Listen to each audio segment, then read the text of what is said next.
ಸ್ನೇಹಿತರೆ ಎಲ್ಲರಿಗೂ ಗೋಲ್ ಬೋರ್ಡ್ ಎಜು ನ್ಯೂಸ್ಗೆ ಸ್ವಾಗತ. ಈ ಒಂದು ವಿಡಿಯೋದಲ್ಲಿ ಆದರ್ಶ ವಿದ್ಯಾಲಯ ಇನ್ನೇನು ತಮಗೆ ರವಿವಾರದಂದು ನಡೀತಾ ಇರುವಂತಹ ಆದರ್ಶ ವಿದ್ಯಾಲಯ ಪ್ರವೇಶ ಪರೀಕ್ಷೆಗೆ ಸಂಬಂಧಪಟ್ಟಂತೆ ಇವತ್ತು ತಮಗೆ ಸಮಾಜ ವಿಜ್ಞಾನದ ಕೆಲವೊಂದಿಷ್ಟು ಪ್ರಶ್ನೆಗಳ ಉತ್ತರಗಳನ್ನ ತಿಳಿಸ್ಲಿಕ್ಕೆ ಈ ಒಂದು ವಿಡಿಯೋನ ಮಾಡ್ತಾ ಇದ್ದೀನಿ. ವಿಡಿಯೋ ಕೂಡ ತಮಗೆ ಸಹಾಯ ಆಗಲಿದೆ ಸ್ನೇಹಿತರೆ. ಈಗಾಗಲೇ ನಮ್ಮ ಒಂದು ಯೂಟ್ಯೂಬ್ ಚಾನೆಲ್ ನಲ್ಲಿ ಗಣಿತ ಆಗಿರ್ಬೋದು, ವಿಜ್ಞಾನಕ್ಕೆ ಸಂಬಂಧಪಟ್ಟಂತೆ ಮತ್ತು ಕನ್ನಡಕ್ಕೆ ಸಂಬಂಧಪಟ್ಟಂತಹ ವಿಡಿಯೋಗಳನ್ನ ಈಗಾಗಲೇ ಅಪ್ಲೋಡ್ ಮಾಡಲಾಗಿದ್ದು, ತಾವು ನಮ್ಮ ಒಂದು ವಿಡಿಯೋದ ಯೂಟ್ಯೂಬ್ ಸೆಕ್ಷನ್ ನಲ್ಲಿ ತಾವು ಬಂದು ಪ್ಲೇ ಲಿಸ್ಟ್ ನಲ್ಲಿ ವಸತಿ ಶಾಲೆಗಳಿಗೆ ಸಂಬಂಧಪಟ್ಟಂತಹ ಪ್ರತ್ಯೇಕವಾದಂತಹ ಪ್ಲೇ ಲಿಸ್ಟ್ ಇದೆ. ಆ ಒಂದು ಪ್ಲೇ ಲಿಸ್ಟ್ ನಲ್ಲಿ ಇರುವಂತಹ ಆದರ್ಶ ವಿದ್ಯಾಲಯಕ್ಕೆ ಸಂಬಂಧಪಟ್ಟಂತಹ ಎಲ್ಲ ವಿಡಿಯೋಗಳನ್ನ ತಾವು ವೀಕ್ಷಣೆ ಮಾಡಬಹುದು. ಆ ಒಂದು ಪ್ಲೇ ಲಿಸ್ಟ್ ನ ಲಿಂಕ್ ಅನ್ನು ಕೂಡ ಈ ಒಂದು ವಿಡಿಯೋದ ಡಿಸ್ಕ್ರಿಪ್ಷನ್ ಬಾಕ್ಸ್ ನಲ್ಲಿ ಹಾಕಿರ್ತೇನೆ. ಅದ್ರ ಜೊತೆಗೆ ಕಮೆಂಟ್ ಬಾಕ್ಸ್ ನಲ್ಲಿ ಕೂಡ ಪಿನ್ ಮಾಡಿರ್ತೇನೆ.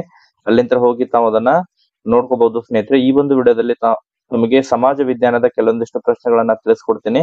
ವಿಡಿಯೋ ಕೂಡ ತಮಗೆ ಸಹಾಯ ಆಗಲಿದೆ. ಆ ಒಂದು ಕಾರಣಕ್ಕಾಗಿ ಪ್ರತಿಯೊಬ್ರು ಕೂಡ ತಾವು ವಿಡಿಯೋನ ಲೈಕ್ ಮಾಡಿ ಕಂಪ್ಲೀಟ್ ಆಗಿ ವಾಚ್ ಮಾಡಿ. ಅದ್ರ ಜೊತೆಗೆ ಇನ್ನೂ ಕೂಡ ಚಾನೆಲ್ ಅನ್ನ ಸಬ್ಸ್ಕ್ರೈಬ್ ಆಗಿಲ್ಲ ಅಂತ ಹೇಳಿದ್ರೆ ದಯವಿಟ್ಟು ಚಾನೆಲ್ ಅನ್ನ ಸಬ್ಸ್ಕ್ರೈಬ್ ಆಗಿ ನೋಟಿಫಿಕೇಶನ್ ಅನ್ನ ಆನ್ ಮಾಡ್ಕೊರಿ. ಇದರಿಂದ ನಿಮಗೆ ನಾವು ಹಾಕ್ತಾ ಇರುವಂತಹ ಪ್ರತಿಯೊಂದು ಮಾಹಿತಿಗಳ ಅಪ್ಡೇಟ್ಗಳು ಕೂಡ ತಮಗೆ ದೊರಕ್ತಾ ಇರ್ತವೆ.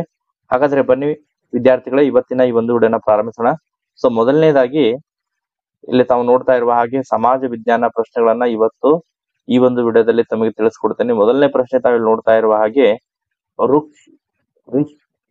ವೃಕ್ಷದಲ್ಲಿ ಇಲ್ಲಿ ವಂಶವೃಕ್ಷದಲ್ಲಿ ತಂದೆ ಮಗಳು ಇವರನ್ನು ಸೂಚಿಸುವಂತಹ ಬಳಸುವಂತಹ ಚಿಹ್ನೆ ಯಾವುದು ಅಂತ ಹೇಳಿ ಕೇಳಿದರೆ, ವಂಶವೃಕ್ಷದಲ್ಲಿ ತಂದೆ ಮಗಳು ಇವರನ್ನು ಸೂಚಿಸಲು ಬಳಸುವಂತಹ ಚಿಹ್ನೆ. ಇಲ್ಲಿ ತಂದೆ ಮತ್ತು ಮಗಳನ್ನ ಕೊಟ್ಟಿದ್ದಾರೆ. ತಂದೆ ಅಂತ ಹೇಳಿದ್ರೆ ಇಲ್ಲಿ ತಾವು ನೋಡ್ತಾ ಇರುವ ಹಾಗೆ ತಂದೆ ಮತ್ತು ಇದು ಮಗಳು ಬರುತ್ತೆ. ಆಪ್ಷನ್ ಡಿ ಇದಕ್ಕೆ ಸರಿಯಾದಂತಹ ಉತ್ತರ ಬರುತ್ತೆ. ನೆಕ್ಸ್ಟ್ ಅದೇ ರೀತಿ ಎರಡನೇ ಪ್ರಶ್ನೆ, ಇಲ್ಲಿ ತಾವು ಎರಡನೇ ಪ್ರಶ್ನೆಯಲ್ಲಿ ನೋಡ್ತಾ ಇರುವ ಹಾಗೆ ಬಡವರಿಗೆ ಉಚಿತ ನಿವೇಶನ ಮತ್ತು ಮನೆಗಳನ್ನು ಕಟ್ಟಲು ಸಾಲ ಹಾಗೂ ಅನುದಾನ ನೀಡಲು ಸರ್ಕಾರ ಹಮ್ಮಿಕೊಂಡಿರುವಂತಹ ಯೋಜನೆ ಯಾವುದು ಅಂತ ಹೇಳಿ ಕೊಟ್ಟಿದ್ದಾರೆ. ಇಲ್ಲಿ ಆಪ್ಷನ್ ಎ ಅಲ್ಲಿ ಭಾಗ್ಯಲಕ್ಷ್ಮಿ ಯೋಜನೆ ಕೊಟ್ಟಿದ್ದಾರೆ. ಆಪ್ಷನ್ ಬಿ ನಿರ್ಮಲ ಗ್ರಾಮ ಯೋಜನೆ, ಆಪ್ಷನ್ ಸಿ ರೋಜ್ಗಾರ್ ಯೋಜನೆ, ಆಪ್ಷನ್ ಡಿ ಆಶ್ರಯ ಯೋಜನೆ ಕೊಟ್ಟಿದ್ದಾರೆ. ಭಾಗ್ಯಲಕ್ಷ್ಮಿ ಅಂತ ಹೇಳಿದ್ರೆ ಹೆಣ್ಣು ಮಕ್ಕಳ ಭವಿಷ್ಯಕ್ಕಾಗಿರುವಂತಹ ಯೋಜನೆಯನ್ನ ನಾವು ಭಾಗ್ಯಲಕ್ಷ್ಮಿ ಯೋಜನೆ ಅಂತ ಹೇಳ್ತೀವಿ. ನಿರ್ಮಲ್ ಗ್ರಾಮ ಯೋಜನೆ ಅಂತ ಹೇಳಿದ್ರೆ ಇಲ್ಲಿ ಶೌಚಾಲಯಕ್ಕೆ ಸಂಬಂಧಪಟ್ಟಂತಹ ಯೋಜನೆ ಆಗುತ್ತೆ. ಇದು ನಿರ್ಮಲ್ ಗ್ರಾಮ್ ಸ್ವಚ್ಛತೆಗೆ ಸಂಬಂಧಪಟ್ಟಂತೆ. ನೆಕ್ಸ್ಟ್ ರೋಜ್ಗಾರ್ ಯೋಜನೆ ಅಂತ ಹೇಳಿದ್ರೆ ಉದ್ಯೋಗ ಸೃಷ್ಟಿ ಮಾಡುವಂತಹ ಯೋಜನೆ. ಆಶ್ರಯ ಯೋಜನೆ ಅಂತ ಹೇಳಿ ಮನೆಗಳನ್ನ ಕಟ್ಟಲು ಸಾಲ ಸೌಲಭ್ಯ ನೀಡುವಂತಹ ಯೋಜನೆ. ಇಲ್ಲಿ ಮನೆಗಳನ್ನ ಕಟ್ಟಲು ಸಾಲ ಮತ್ತು ಅನುದಾನ ಯೋಜನೆ ಕೇಳಿದ್ದಾರೆ. ಆಪ್ಷನ್ ಡಿ ಇದಕ್ಕೆ ಸರಿಯಾದಂತಹ ಉತ್ತರ ಬರುತ್ತೆ ವಿದ್ಯಾರ್ಥಿಗಳೇ. ನೆಕ್ಸ್ಟ್ ಅದೇ ರೀತಿ ಮೂರನೇ ಪ್ರಶ್ನೆಯಲ್ಲಿ ತಾವು ನೋಡ್ತಾ ಇರುವ ಹಾಗೆ ಕೊಟ್ಟಿರುವಂತಹ ಆಯ್ಕೆಗಳಲ್ಲಿ ಯಾವುದು ಆಟಗಳಿಂದ ಪ್ರಯೋಜನ ಆಗುತ್ತದೆ ಅಂತ ಹೇಳ್ಕೊಟ್ಟಿದ್ದಾರೆ. ಇಲ್ಲಿ ಆಪ್ಷನ್ ಎ ಅಲ್ಲಿ ಪರಿಸರ ಸಂರಕ್ಷಣೆ, ಪ್ರೊಟೆಕ್ಷನ್ ಆಫ್ ಎನ್ವೈರ್ಮೆಂಟ್ ಅಂತ ಹೇಳ್ಕೊಟ್ಟಿದ್ದಾರೆ. ಆಪ್ಷನ್ ಬಿ ಅಲ್ಲಿ ಜ್ಞಾನ, ಆಪ್ಷನ್ ಸಿ ಸೋಲು ಗೆಲುವು ಸಮಾನ ಸ್ವೀಕರಿಸುವಂತಹ ಮನೋಭಾವ, ಆಪ್ಷನ್ ಡಿ ಹಸಿವು ನಿವಾರಣೆ ಅಂತ ಹೇಳ್ಕೊಟ್ಟಿದ್ದಾರೆ. ಇಲ್ಲಿ ಆಟಗಳಿಂದ ಆಗುವಂತಹ ಪ್ರಯೋಜನ ಅಂತ ಹೇಳಿದ್ರೆ ಆಟದಿಂದ ಪರಿಸರ ರಕ್ಷಣೆ ಆಗಂಗಿಲ್ಲ, ಜ್ಞಾನ ಬರಂಗಿಲ್ಲ, ಹಸಿವು ನಿವಾರಣೆ ಬರಂಗಿಲ್ಲ. ಇಲ್ಲಿ ಸೋಲು ಮತ್ತು ಗೆಲುವು ಸಮಾನವಾಗಿ ಸ್ವೀಕರಿಸುವಂತಹ ಮನೋಭಾವ ಆಟಗಳಿಂದ ಬರುತ್ತೆ ಸ್ನೇಹಿತರೆ. ಆ ಕಾರಣಕ್ಕಾಗಿ ಆಪ್ಷನ್ ಸಿ ಇದಕ್ಕೆ ಸರಿಯಾದಂತಹ ಉತ್ತರ ಬರುತ್ತೆ. ನೆಕ್ಸ್ಟ್ ಅದೇ ರೀತಿ ನಾಲ್ಕನೇ ಪ್ರಶ್ನೆ, ಕೃಷಿ ಕಾರ್ಮಿಕರ ಬಗ್ಗೆ ಕೊಟ್ಟಿರುವಂತಹ ಆಯ್ಕೆಗಳಲ್ಲಿ ಯಾವುದು ಸರಿ ಅಂತ ಹೇಳಿ ಕೊಟ್ಟಿದ್ದಾರೆ. Among the given options which statement is correct about the farm labours ಅಂತ ಹೇಳಿ ಕೊಟ್ಟಿದ್ದಾರೆ. ಇಲ್ಲಿ ಕೃಷಿ ಕಾರ್ಮಿಕರಿಗೆ ತನ್ನದೇ ಆದಂತಹ ಜಮೀನ್ ಇರಂಗಿಲ್ಲ. ಓಕೆ, ಇಲ್ಲಿ ಆಪ್ಷನ್ ಎ ಅಲ್ಲಿ ಏನ್ ಕೊಟ್ಟಿದ್ದಾರೆ ಅಂದ್ರೆ ವರ್ಷ ಪೂರ್ತಿ ಕೆಲಸ ದೊರೆಯುತ್ತದೆ ಅಂತ ಹೇಳ್ಕೊಟ್ಟಿದ್ದಾರೆ. ವರ್ಷ ಪೂರ್ತಿ ಕೆಲಸ ದೊರೆಯಲ್ಲ, ಇದು ತಪ್ಪಾಗುತ್ತೆ. ತುಂಬಾ ಶ್ರೀಮಂತರು, ಇದು ಕೂಡ ತಪ್ಪು. ಕೃಷಿ ಕಾರ್ಮಿಕ ಶ್ರೀಮಂತರು ಇರಂಗಿಲ್ಲ. ನೀರಾವರಿ ಕೃಷಿ ಭೂಮಿಯನ್ನು ಹೊಂದಿರುತ್ತಾರೆ, ಇದು ಕೂಡ ತಪ್ಪಾಗುತ್ತೆ. ಕೃಷಿ ಭೂಮಿಯನ್ನು ಹೊಂದಿರಂಗಿಲ್ಲ. ಕೆಲವೊಮ್ಮೆ ಕೂಲಿ ತುಂಬಾ ಕಡಿಮೆ ಇರುತ್ತದೆ, ಇದು ಸರಿಯಾಗುತ್ತೆ. ಆಪ್ಷನ್ ಡಿ ಇದಕ್ಕೆ ಸರಿಯಾದಂತಹ ಉತ್ತರ ಆಗುತ್ತೆ. ನೆಕ್ಸ್ಟ್ ಅದೇ ರೀತಿ ಐದನೇ ಪ್ರಶ್ನೆ, ಚಿತ್ರಮಂದಿರ ಮತ್ತು ರಂಗಮಂದಿರಗಳು ಸಾಮೂಹಿಕ ವಸತಿಗಳ ಯಾವ ಸೌಲಭ್ಯಗಳಿಗೆ ಸಂಬಂಧಿಸಿವೆ ಅಂತ ಹೇಳ್ಕೊಟ್ಟಿದ್ದಾರೆ. ಇಲ್ಲಿ ಚಿತ್ರಮಂದಿರಗಳ ಮೂಲಕ ಮತ್ತು ರಂಗಮಂದಿರಗಳ ಮೂಲಕ ಯಾವುದನ್ನ ನಾವು ಮನೋರಂಜನೆ ಮತ್ತು ಸಾಂಸ್ಕೃತಿಕ ಚಟುವಟಿಕೆಗಳನ್ನ ನಡೆಸಲಿಕ್ಕೆ ಸಹಾಯ ಆಗುತ್ತೆ. ಆಪ್ಷನ್ ಎ ಇಲ್ಲಿ ಸರಿಯಾದಂತಹ ಉತ್ತರ ಬರುತ್ತೆ. ಸಂಚಾರ ಬರಂಗಿಲ್ಲ, ಆರೋಗ್ಯ ಮತ್ತು ನೈರ್ಮಲ್ಯ ಬರಂಗಿಲ್ಲ, ಜೀವನ ಕೌಶಲ್ಯ ಬರಂಗಿಲ್ಲ. ಸೊ ಆಪ್ಷನ್ ಎ ಇಲ್ಲಿ ಸರಿಯಾದಂತಹ ಉತ್ತರ ಬರುತ್ತೆ. ನೆಕ್ಸ್ಟ್ ಆರನೇ ಪ್ರಶ್ನೆಯಲ್ಲಿ ಸೌರವ್ಯೂಹದ ಗ್ರಹಗಳ ಹೆಸರುಗಳನ್ನು ಅನುಕ್ರಮವಾಗಿ ಬರೆದಾಗ, ಗ್ರಹಗಳ ಹೆಸರುಗಳನ್ನ ನಾವು ಅನುಕ್ರಮವಾಗಿ 8 ಗ್ರಹಗಳನ್ನ ಅನುಕ್ರಮವಾಗಿ ಬರೀಬೇಕು. ಅತ್ಯಂತ ಮೊಟ್ಟ ಮೊದಲು ಸೂರ್ಯನಿಗೆ ಸಮೀಪವಿರುವಂತಹ ಗ್ರಹ ಅಂತ ಹೇಳಿದ್ರೆ ಬುಧ ಗ್ರಹ ಅಂತ ಹೇಳಿ ನಾವು ಕರೀತೇವೆ. ಸೊ ಬುಧ ಗ್ರಹ ಆದ್ಮೇಲೆ ಬರೋದು ಬೆಳ್ಳಿ ಚುಕ್ಕೆ ಅಂತ ಹೇಳಿ ಕರಿತೇವೆ ನಾವು. ಮುಂಜಾನೆಯ ನಕ್ಷತ್ರ ಅಂತ ಹೇಳಿ ಕರಿತೀವಿ, ಸಾಯಂಕಾಲದ ನಕ್ಷತ್ರ ಶುಕ್ರ ಗ್ರಹ ಬರುತ್ತೆ. ಸೊ ಅದಾದ ನಂತರ ಮೂರನೇ ಗ್ರಹ ಭೂಮಿ ಮೂರನೇ ಗ್ರಹ ಆಗುತ್ತೆ. ಸೊ ಭೂಮಿಗೆ ಸಮೀಪ ಇರುವಂತಹ ಗ್ರಹ ಅಂದ್ರೆ ಮಂಗಳ ಗ್ರಹ ಬರುತ್ತೆ. ಸೊ ಅದಾದ ನಂತರ ಗುರು ಗ್ರಹ ಬರುತ್ತೆ. ಗುರು ಆದ್ಮೇಲೆ ಗುರು ಅಂದ್ರೆ ಅತಿ ದೊಡ್ಡ ಗ್ರಹ ಅಂತಲೂ ಕೂಡ ನಾವು ಇದನ್ನ ಕರಿತೀವಿ, ಬೃಹಸ್ಪತಿ ಅಂತ ಹೇಳಿ ಕರಿತೀವಿ. ಶನಿ ಗ್ರಹ ಬರುತ್ತೆ. ಅದಾದ ನಂತರ ಯುರೇನಸ್, ಅದಾದ ನಂತರ ನೆಪ್ಚೂನ್ ಬರುತ್ತೆ. ಸೊ ಆಪ್ಷನ್ ಸಿ ಇದಕ್ಕೆ ಸರಿಯಾದಂತಹ ಉತ್ತರ ಬರುತ್ತೆ. ನೆಕ್ಸ್ಟ್ ಅದೇ ರೀತಿ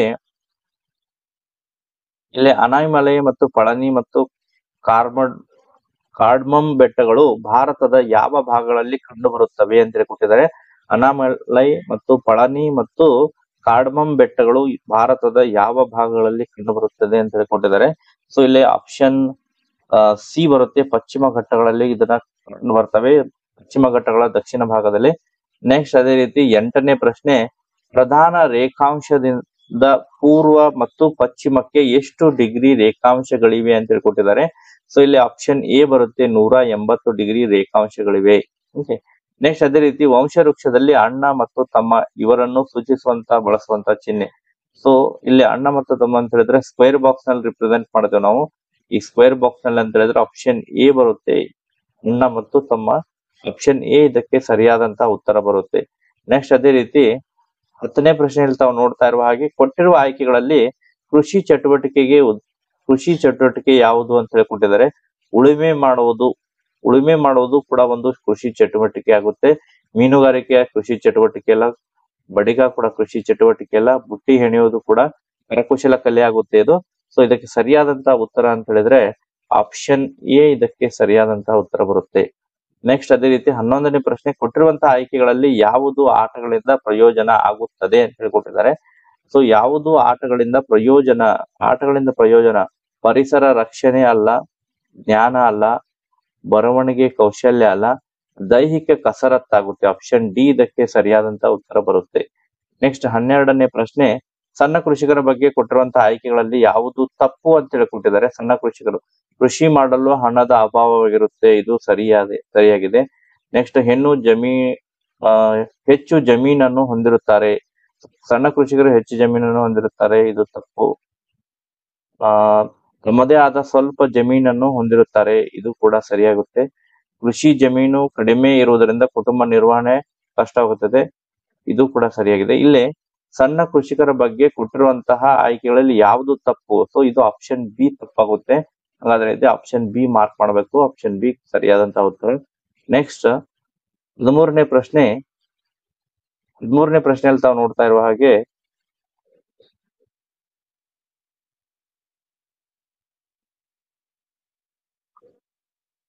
ಇಲ್ಲ 13ನೇ ಪ್ರಶ್ನೆಯಲ್ಲಿ ವಿಟಮಿನ್ ಸಿ ಕೊರತೆಯಿಂದ ಉಂಟಾಗುವಂತಹ ನ್ಯೂನ್ಯತೆ ಕಾಯಿಲೆ ಅಂತ ಹೇಳಿ ಕೊಟ್ಟಿದ್ದಾರೆ. ವಿಟಮಿನ್ ಸಿ ಅಂತ ಹೇಳಿದ್ರೆ ಸಿ ಫಾರ್ ಸ್ಕರ್ವಿ ಅಂತ ಹೇಳಿ ಕರಿತೇವೆ ನಾವು, ಬಿ ಫಾರ್ ಬೇರಿ ಅಂತ ಹೇಳಿ ಕರಿತೇವೆ ನಾವು. ಅದೇ ರೀತಿ ಇರುಳುಗಣ್ಣು ನೈಟ್ ಬ್ಲೈಂಡ್ನೆಸ್ ಬರುತ್ತೆ. ಇಲ್ಲಿ ಸಿ ಫಾರ್ ಸ್ಕರ್ವಿ ಬರುತ್ತೆ. ಆಪ್ಷನ್ ಡಿ ಇಲ್ಲಿ ಸರಿಯಾದಂತಹ ಉತ್ತರ ಬರುತ್ತೆ. ನೆಕ್ಸ್ಟ್ 14ನೇ ಪ್ರಶ್ನೆಯನ್ನ ಸಾಲ್ವ್ ಮಾಡೋಣ.